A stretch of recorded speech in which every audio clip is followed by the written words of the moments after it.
Livro do Jogador, Parte 1, Criando Personagens, Capítulo 5, Equipamento, Episódio 44, Equipamento Inicial e Riqueza. Regras do D&D 5e. Uma produção RPG Next. Sejam bem-vindos a mais um Regras do D&D 5e. Eu sou o Rafael47 e nesse episódio irei apresentar para vocês o que o livro do jogador do RPG Dungeons & Dragons, 5ª edição, diz sobre o equipamento inicial e a riqueza de cada personagem que começa em uma nova aventura.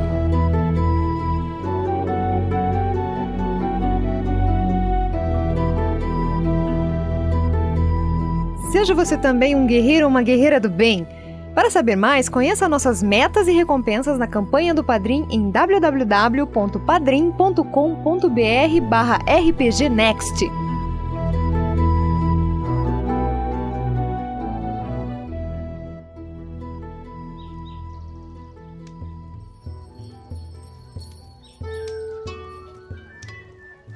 O mercado de uma grande cidade está repleto de compradores e vendedores de muitos tipos: ferreiros, anões, entalhadores elfos, agricultores, halflings e joalheiros gnomos, sem falar dos humanos de todas as formas, tamanhos e cores, todos oriundos de variadas nações e culturas.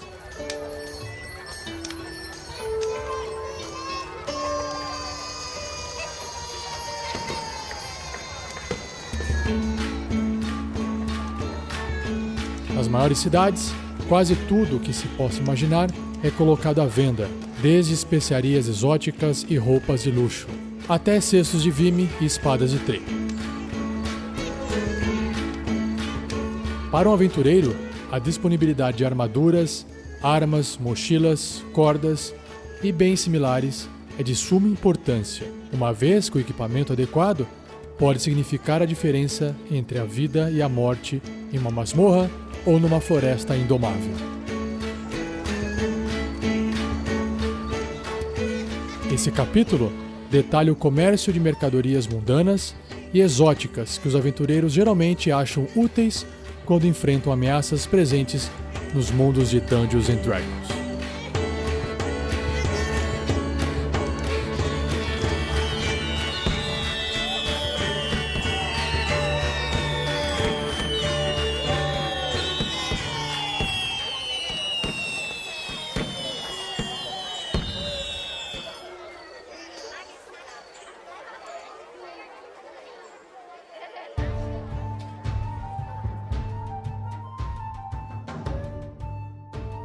Continuando então a leitura do livro do jogador, o Player's Handbook, do D&D 5ª edição, se você abri-lo na página 143, se inicia o capítulo 5, chamado Equipamento. O livro então começa apresentando o equipamento inicial do seu personagem para uma nova aventura. E ele diz o seguinte: quando se cria seu personagem, você recebe equipamentos baseados em uma combinação de sua classe e de seu antecedente. Então lembra nos episódios anteriores? Se você quiser escolher aquele equipamento inicial e também, quando você escolhe um antecedente, um background, pode agregar mais equipamentos. E o livro continua. Alternativamente, você pode começar com um número de peças de ouro com base na sua classe e gastá-los em itens das listas nesse capítulo.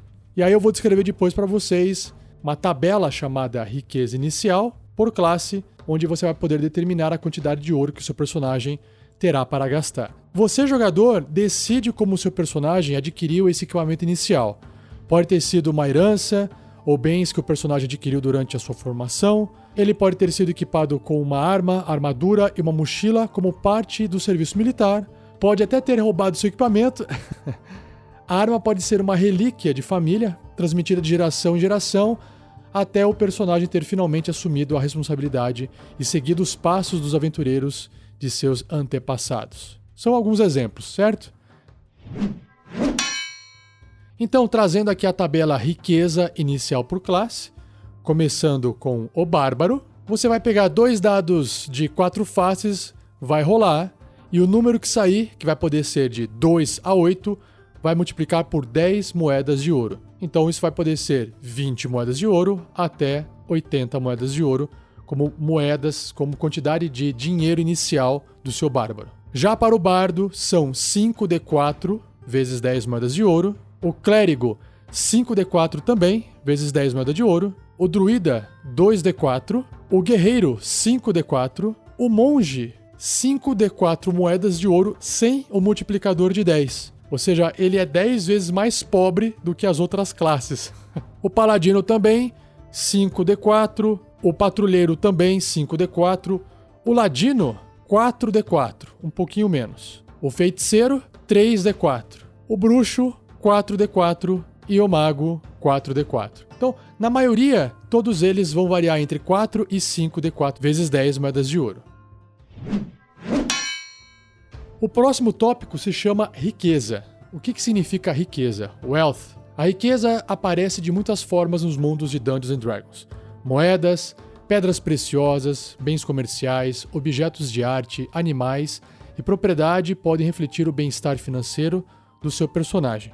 Os membros do campesinato comercializam em bens, trocando aquilo que eles precisam e pagando impostos por grãos e queijo. Os membros da nobreza comercializam em direitos legais, tais como os direitos de uma mina, um porto ou terra, ou em barras de ouro, medindo ouro pelo peso em vez de moedas. Imagina, o cara tem tanta grana que pesa logo aí, não vou contar essas moedas. Somente os comerciantes, aventureiros e aqueles que oferecem serviços profissionais para serem contratados que normalmente negociam em moedas. Então, é uma informação para você poder imaginar o mundo nesse universo do D&D.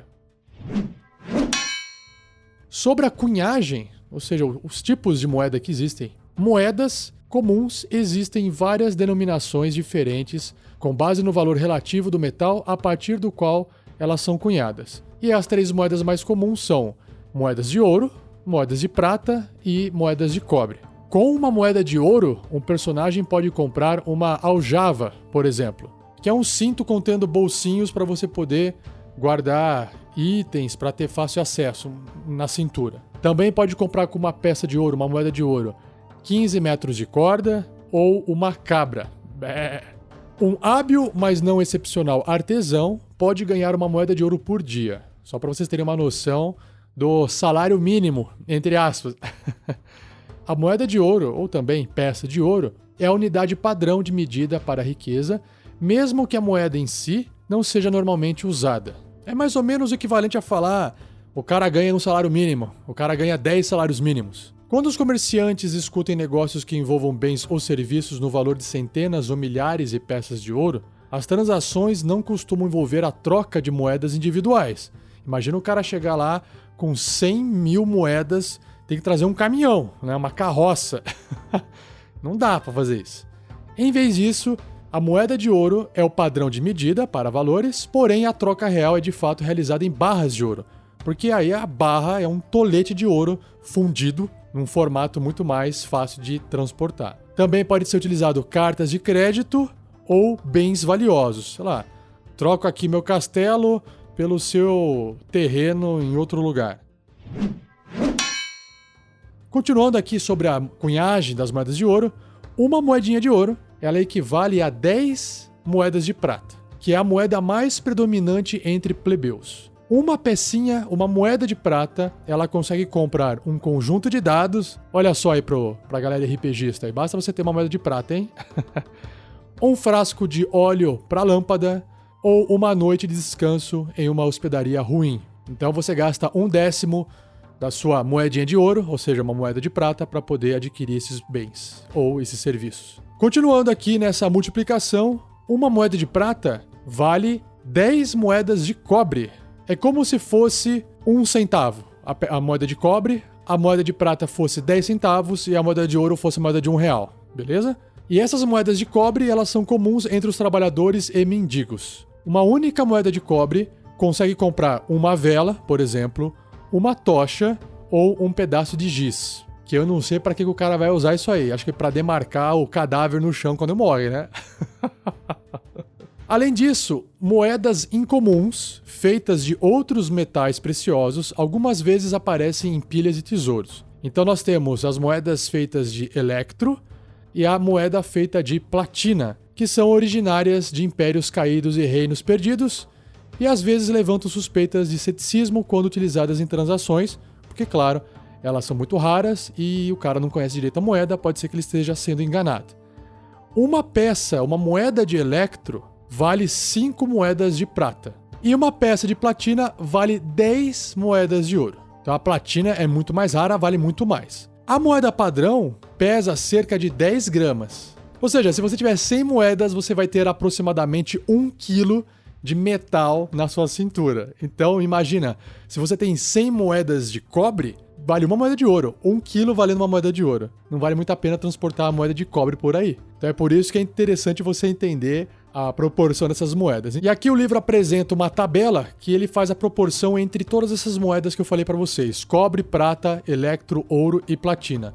Então, só para efeito de comparação, se você tivesse uma moeda de platina, essa moeda de platina valeria o mesmo que 1000 moedas de cobre, que daria 10 quilos de moeda.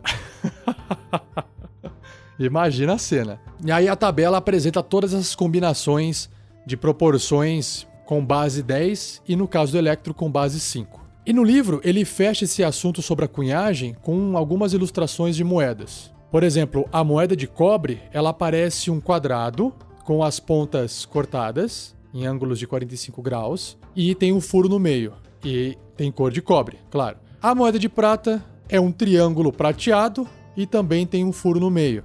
A moeda de electro, ela parece ser um círculo com a parte superior e inferior cortadas. Também tem um furo, só que não está no meio esse furo, está um pouquinho mais embaixo, e no centro tem um desenho de uma picareta e uma marreta ou um martelo cruzados. E a cor dela é meio prateada, só que um pouco mais acinzentada.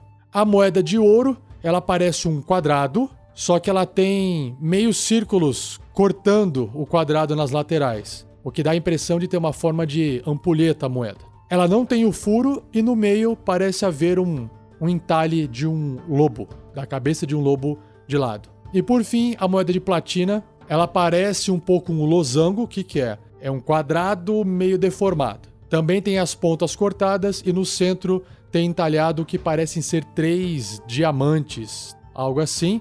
E a moeda também parece prateada.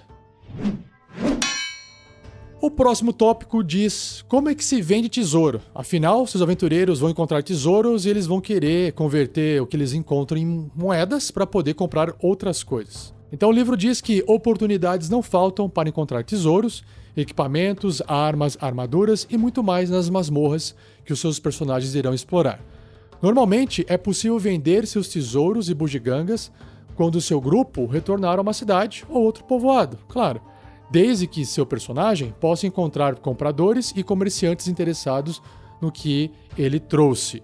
Porque senão não adianta. Eu trouxe aqui uma perna de orc, um braço de cadeira exótica feita de osso, e o comerciante não está interessado em comprar aquilo lá. Não adianta nada.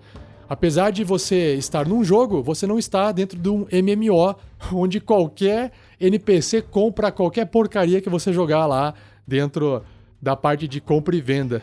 Não, aqui é RPG de mesa, aqui é raiz. Então, sobre as armas, armaduras e outros equipamentos, com uma regra geral, armas que não estão danificadas, armaduras e outros equipamentos valem metade do custo delas, da tabela, que a gente vai ver lá na frente, quando vendido no mercado. Então, se você achar algum item que tem um valor de 10 moedas de ouro no mercado, você consegue vender pela metade do preço e o comerciante vai te pagar 5. Armas e armaduras usadas por monstros raramente estão em boas condições para serem vendidas. E aí é uma sugestão que o livro dá de, senão os caras saem pegando toda a arma, toda a armadura de todos os monstros que vivem lá em condições lamentáveis e aí vão querer vender aquilo lá por uma puta grana. Não, aquilo lá é lixo pra galera que é comerciante, ok? A não ser que sejam um item de um chefão que tem boas condições, um item mágico, aí é óbvio, né? E falando em itens mágicos, é o próximo tópico, que o livro diz que vender itens mágicos pode ser um problema. Por quê? Encontrar alguém para comprar uma poção ou um pergaminho não é muito difícil, até aqui beleza.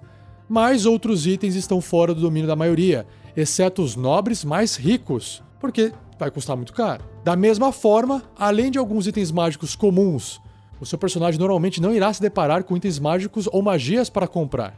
O valor da magia vai muito além do simples ouro e deve sempre ser tratado como tal. Então, para todos os efeitos, a ideia é de que ninguém vai sair comprando item mágico por aí, porque o valor do item mágico, muitas vezes, nem tem um valor no mercado. Claro, se você chegar lá assim, ô vendedor, comerciante, eu tenho aqui uma espada mágica fodona. O cara fala assim, eu tenho aqui, sei lá, minha fortuna é de 50 moedas de ouro, você aceita?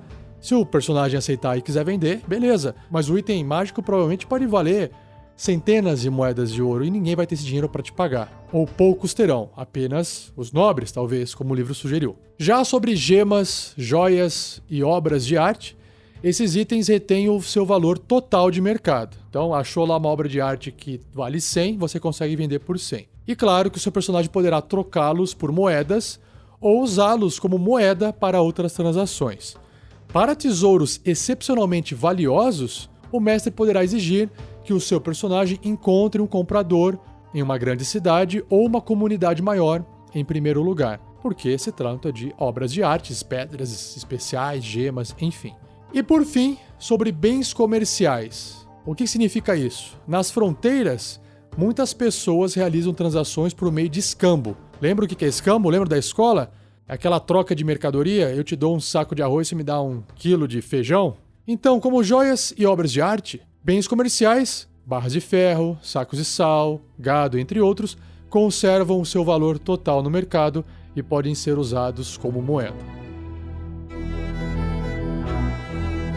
Bom, então assim a gente encerra esse episódio introdutório sobre esse capítulo 5 de equipamento. Nós teremos mais outros episódios pela frente para discutir e detalhar todo tipo de equipamento normal. Não vamos entrar em descrições de equipamentos mágicos, porque isso é só no livro do mestre.